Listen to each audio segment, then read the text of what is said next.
Assalamualaikum warahmatullahi wabarakatuh. Perkenalkan, nama saya Muhammad Herli Safirong, NPM 2021010082.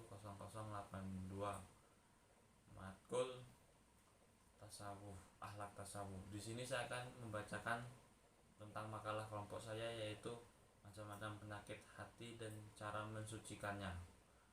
Saya mengerjakan makalah ini dengan Octavia dan Ayu Rahayu. Pengertian penyakit hati. Penyakit hati adalah kelainan keberadaan yang ditandai oleh mental dalam dan gangguan emosional yang mengubah individual normal menjadi tidak mampu mengatur dirinya sendiri untuk menyesuaikan diri dengan lingkungannya. Tetapi secara umum kini diinterpretasikan sebagai sinonim dalam kekacauan mental yang menyolok sebab mereka sering melakukan tingkah laku semaunya sendiri.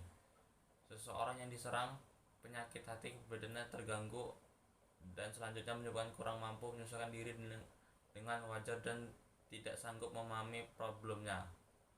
Pandangan Islam tentang penyakit hati. Dalam perspektif Islam, penyakit hati sering diidentifikasikan dengan beberapa sifat buruk atau tingkah laku tercela seperti dengki, iri hati, arogan, emosional dan seterusnya. Penyakit hati dibagi dalam 9 bagian, yaitu ria, marah, lalai dan lupa, was-was, frustasi, rakus, terperdaya, sombong, dengki dan iri hati.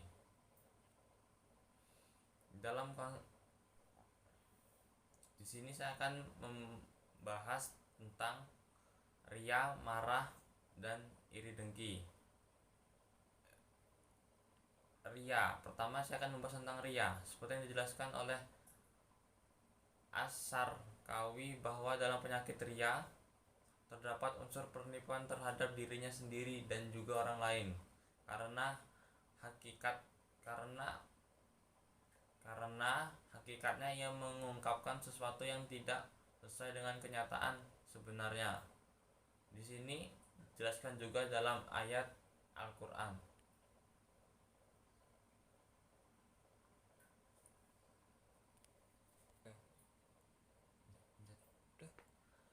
Di sini dijelaskan dalam Al-Qur'an surat Al-Anfal ayat 47 yang berbunyi wala takunu kallazina kharaju min diyarihim yazaron warin na'al nasi wa yasudduna an sabilillahi wallahu bima ya'malun muhizu, yang artinya, dan janganlah kamu menjadi seperti orang yang keluar dari kampungnya dengan rasa angkuh dan dengan maksud ria kepada manusia serta menghalangi dari jalan Allah, dan Allah meliputi apa yang mereka kerjakan. Dalam ria terdapat unsur kepura-puraan, munafik seluruh tingkahnya, cenderung mengharap pujian orang lain, senang kepada kebesaran dan kekuasaan, overacting, menutupi kejelekannya dan seterusnya. Sifat yang demikian ini digambarkan dalam Al-Qur'an surat An-Nisa surat 142 dan surat At-Taubah ayat 67, dan juga hadis Nabi yang berbunyi, yang paling aku khawatirkan terhadap umatku adalah ria dan syahwat yang tersembunyi. Selanjutnya marah pada hakikatnya adalah memuncaknya kepanikan di kepala, lalu menguasai otak dan pikiran, dan akhirnya pada perasaan. Kondisi semacam ini seringkali sulit untuk dikontrol. Beberapa pelampiasan saat orang marah, misalnya secara lisan akan muncul caci makian, kata kotor atau keji, dan secara fisik akan menimbulkan tindakan-tindakan destruktif dan jika orang marah tidak mampu melampiaskannya tindakan-tindakan di atas, maka dia akan berkompensasi pada dirinya sendiri dengan cara misalnya merobek-robek pakaian, menampar mukanya sendiri, membanting perabot rumah tangga, dan seterusnya. Atas dasar inilah maka Nabi melarang orang yang sedang marah untuk melakukan putusan atau memutuskan sesuatu perkara, sebagaimana sabda Nabi yang berbunyi, seorang tidak boleh membuat keputusan di antara dua orang yang berselisih sementara ia dalam keadaan marah. Al-Ghazali berpendapat bahwa cara untuk mengulangi kemarahan sampai batas yang seimbang dengan jalan mujahadah untuk kemudian menambahkan jiwa sadar dan kasih sayang.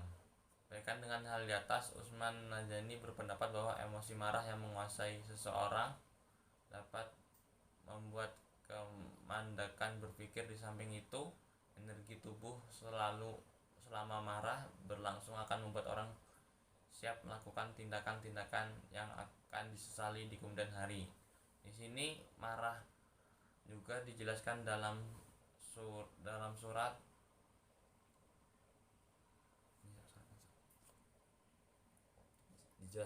surat Al-Imran ayat 134 yang berbunyi, allazina yunfikuna fis samara'i wad-dara wal kaziminal faizi wala afina anin nasi wallahu yuhibbul muhsinin, yang artinya yaitu orang yang menafkahkan hartanya baik di waktu lapang maupun sempit, dan orang yang menahan amarahnya dan memaafkan kesalahan orang.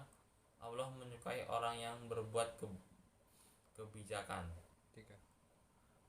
Sebab mengendalikan diri memiliki beberapa manfaat, di antara lainnya yang pertama, dapat memelihara kemampuan berpikir dan pengambilan keputusan yang benar. 2. Dapat memelihara keseimbangan fisik karena mampu melindungi diri dari ketegangan fisik. 3. Dapat menghindarkan seseorang dari sikap memusuhi orang lain, baik fisik maupun umpatan. Sikap tersebut juga dapat menyadarkan diri selalu berintrospeksi diri. 4. Dari segi kesehatan, mengendalikan marah dapat menghindarkan seseorang dari berbagai penyakit fisik pada umumnya.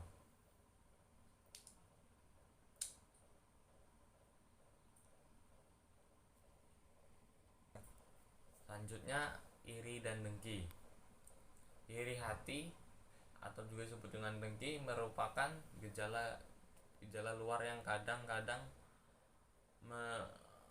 menunjukkan perasaan dalam hati. Akan tetapi gejala-gejala tersebut tidak mudah untuk diketahui, sebab seseorang akan berusaha semaksimal mungkin untuk menyembunyikan gejala-gejala tersebut. Secara umum dapat dikatakan bahwa rasa ini muncul akibat kegagalan seseorang dalam mencapai sesuatu tujuan. Oleh sebab itu, emosi ini sangat kompleks dan pada dasarnya terdiri atas rasa ingin memiliki. Meski demikian, tidak dapat dikatakan bahwa rasa ini sebagai kumpulan dari rasa marah, rasa ingin memiliki, dan rasa rendah diri.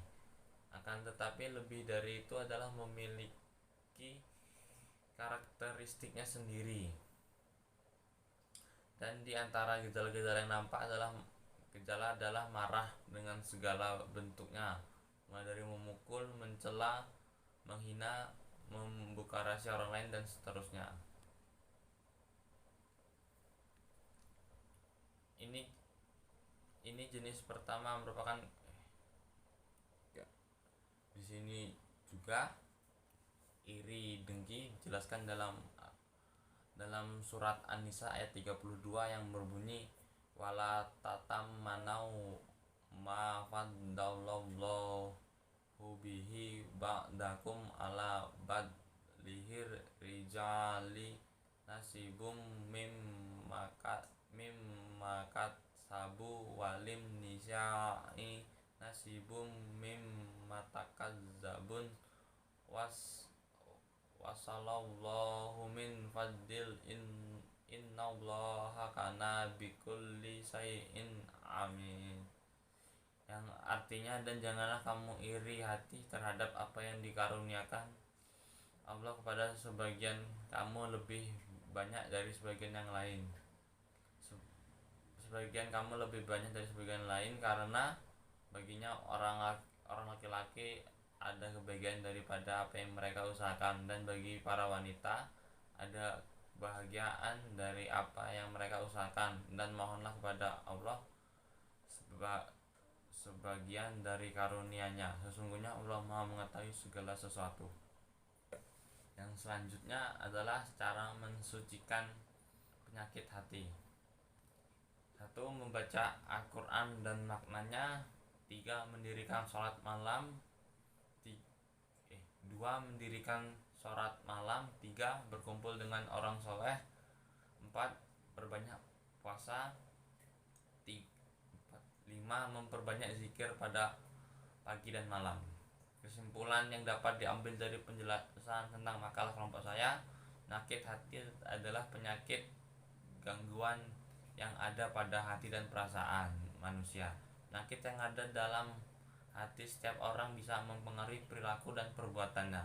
Sekian presentasi yang bisa saya sampaikan dari makalah kelompok saya. Mohon maaf apabila ada kesalahan ucap maupun penyampaian.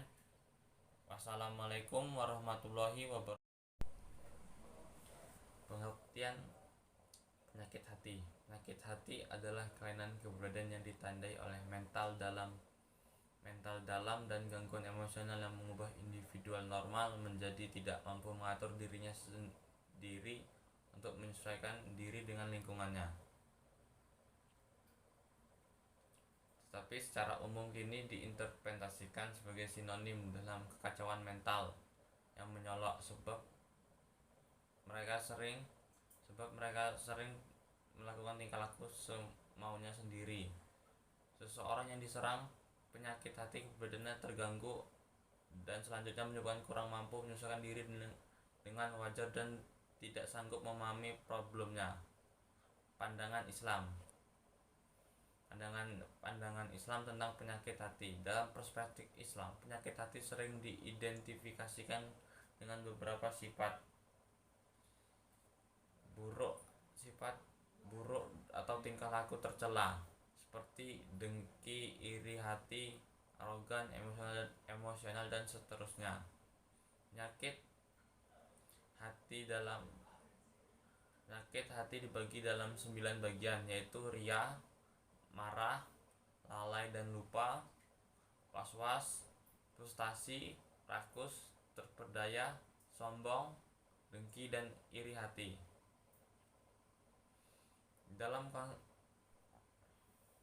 Di sini saya akan membahas tentang ria, marah dan iri dengki. Ria, pertama saya akan membahas tentang ria. Seperti yang dijelaskan oleh As-Sarkawi bahwa dalam penyakit ria terdapat unsur penipuan terhadap dirinya sendiri dan juga orang lain karena hakikatnya ia mengungkapkan sesuatu yang tidak sesuai dengan kenyataan sebenarnya. Di sini dijelaskan juga dalam ayat Al-Qur'an.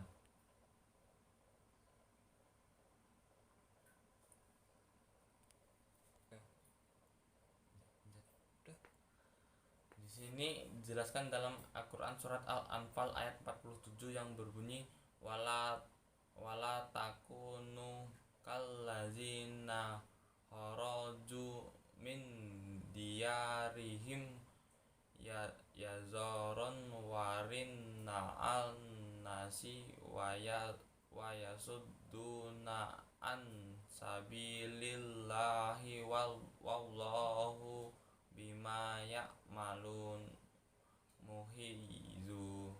Yang artinya, dan janganlah kamu menjadi seperti orang yang keluar dari kampungnya dengan rasa angkuh dan dengan dengan maksud ria kepada manusia serta menghalangi dari jalan Allah, dan Allah meliputi apa yang mereka kerjakan. Dalam ria terdapat unsur kepura-puraan. Munafik seluruh tingkahnya cenderung mengharap pujian orang lain, senang kepada kebesaran dan kekuasaan, overacting, menutupi kejelekannya, dan seterusnya. Sifat yang demikian ini digambarkan dalam Al-Quran surat An-Nisa surat 142 dan surat At-Taubah ayat 67, dan juga hadis Nabi yang berbunyi, yang paling aku khawatirkan terhadap umatku adalah ria dan syahwat yang tersembunyi. Selanjutnya, marah pada hakikatnya adalah memuncaknya kepanikan di kepala, lalu menguasai otak dan pikiran, dan akhirnya kepada perasaan. Kondisi semacam ini seringkali sulit untuk dikontrol. Beberapa pelampiasan saat orang marah, misalnya secara lisan akan muncul caci makian, kata kotor atau keji, dan secara fisik akan menimbulkan tindakan-tindakan destruktif. Dan jika orang marah tidak mampu melampiaskannya tindakan-tindakan di atas, maka dia akan berkompensasi pada dirinya sendiri dengan cara misalnya merobek pakaian, menampar mukanya sendiri, membanting perabot rumah tangga, dan seterusnya. Atas dasar inilah maka Nabi melarang orang yang sedang marah untuk melakukan putusan atau memutuskan sesuatu perkara, sebagaimana sabda Nabi yang berbunyi, seorang tidak boleh membuat keputusan di antara dua orang yang berselisih sementara ia dalam keadaan marah.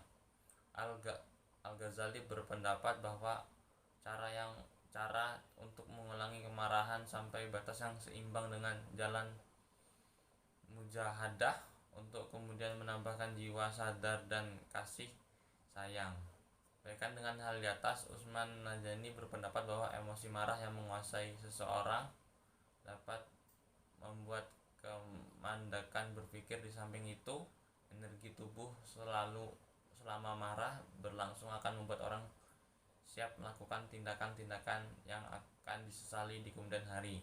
Di sini marah juga dijelaskan dalam surat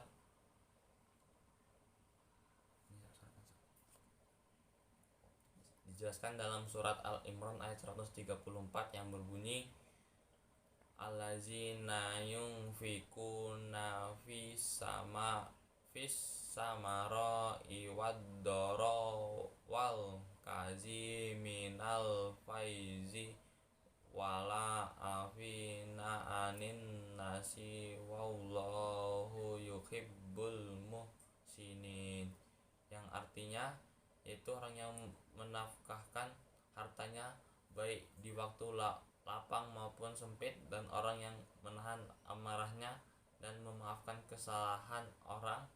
Allah menyukai orang yang berbuat kebijakan. Sebab mengendalikan diri memiliki beberapa manfaat, di antara lainnya yang pertama, dapat memelihara kemampuan berpikir dan pengambilan keputusan yang benar. 2. Dapat memelihara keseimbangan fisik karena mampu melindungi diri dari ketegangan fisik. 3. Dapat menghindarkan seseorang dari sikap memusuhi orang lain, baik fisik maupun umpatan. Sikap tersebut juga dapat menyadarkan diri selalu berintrospeksi diri. 4. Dari segi kesehatan, mengendalikan marah dapat menghindarkan seseorang dari berbagai penyakit fisik pada umumnya.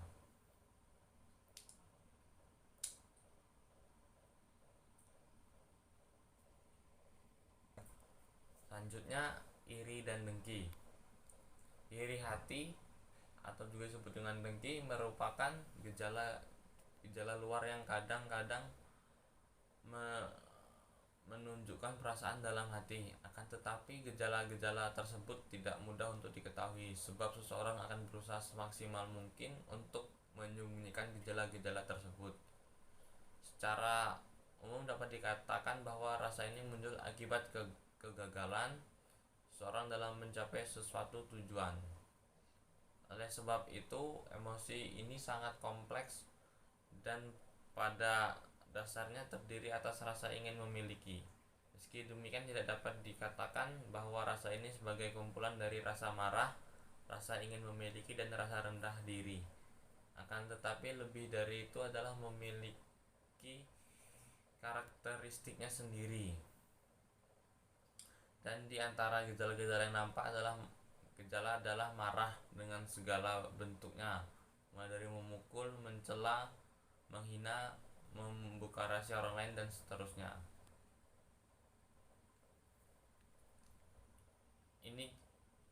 Ini jenis pertama merupakan di sini juga iri dengki dijelaskan dalam surat An-Nisa ayat 32 yang berbunyi wala tatammanau ma faddallallahu bihi ba'dakum ala badlihir rijali nasibum mimmakat sabu walim nisa'i nasibum mimmatakazzabun wasallallahu min fadil innallaha kana bikulli syai'in amin, yang artinya, dan janganlah kamu iri hati terhadap apa yang dikaruniakan Allah kepada sebagian kamu lebih banyak dari sebagian yang lain. Sebagian kamu lebih banyak dari sebagian lain karena baginya orang laki-laki ada kebahagiaan daripada apa yang mereka usahakan, dan bagi para wanita ada kebahagiaan dari apa yang mereka usahakan, dan mohonlah kepada Allah sebagian dari karunia-Nya. Sesungguhnya Allah Maha mengetahui segala sesuatu. Yang selanjutnya adalah cara mensucikan penyakit hati. 1. Membaca Al-Quran dan maknanya. 3. Mendirikan sholat malam. 2. Mendirikan sholat malam. 3. Berkumpul dengan orang soleh. 4. Berbanyak puasa. 5. Memperbanyak zikir pada pagi dan malam. Kesimpulan yang dapat diambil dari penjelasan tentang makalah kelompok saya, penyakit hati adalah penyakit gangguan yang ada pada hati dan perasaan manusia. Penyakit yang ada dalam hati setiap orang bisa mempengaruhi perilaku dan perbuatannya. Sekian presentasi yang bisa saya sampaikan dari makalah kelompok saya. Mohon maaf apabila ada kesalahan ucap maupun penyampaian. Wassalamualaikum warahmatullahi wabarakatuh.